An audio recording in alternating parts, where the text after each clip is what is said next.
અવારનવાર હત્યાના બનાવો સામે આવતા હોય છે। અસામાજિક તત્વો, ગુંડા તત્વો બેફામપણે હથિયારોનો ઉપયોગ કરીને લોકોને સામાન્ય બાબતોમાં હેરાન કરતા હોય છે, તેમના હત્યા સુધીની ઘટનાને અંજામ આપી દેતા હોય છે। ત્યારે સુરતના લિંબાયત વિસ્તારના આસ્તિક નગર ખાતે 3 મિત્રો જઈ રહ્યા હતા, જેમાંથી 3 મિત્રમાં 2 મિત્રોની એક મિત્ર સાથે બોલાચાલી થાય છે। જોતજોતામાં મામલો બિચકી જાય છે અને આ ઘટનામાં જે 2 આરોપી મિત્ર છે તે ઉશ્કેરાઈ જાય છે અને તેમના પાસે રહેલી છરી વડે અરુણ નામનો જે મિત્ર છે તેના ઉપર હુમલો કરી દે છે।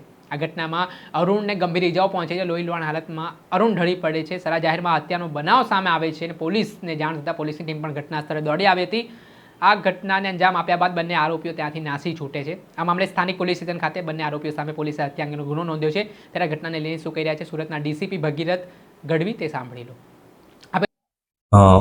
સુરત શહેરના લિંબાયત પોલીસ સ્ટેશન વિસ્તારમાં આજે બપોરના સાંજના સમયમાં 5 વાગ્યાની આસપાસ એક હત્યાનો બનાવ બન્યો હતો।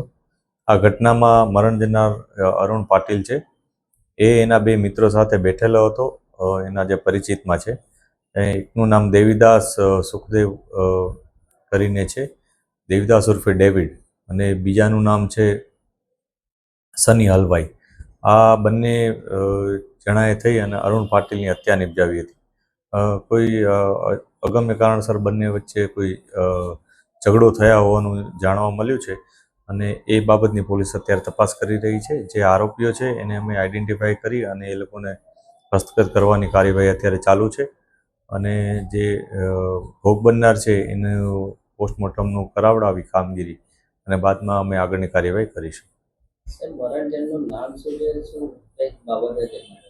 મરણ જનાર છે એનું નામ અરુણ પાટીલ છે।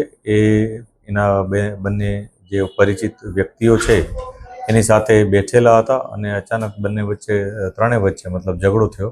એ ઝઘડામાં આ બનાવ બન્યો હોવાનું જણાય છે, પરંતુ અમે ઇન્વેસ્ટિગેશન વધારે ઊંડાણપૂર્વક કરી રહ્યા છીએ। આની પાછળ કોઈ જૂની અદાવત કે એવું કંઈ હોય અથવા કઈ બાબતની બોલાચાલી થઈ હતી એ બાબતની તપાસ અત્યારે ચાલુ છે।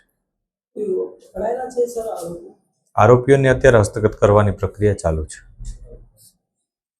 દર્શક મિત્રો, એન કવરેજ ન્યૂઝને આપ લાઇક કરી લો, સબસ્ક્રાઇબ કરી લો અને શેર કરવાનું ભૂલતા નહીં।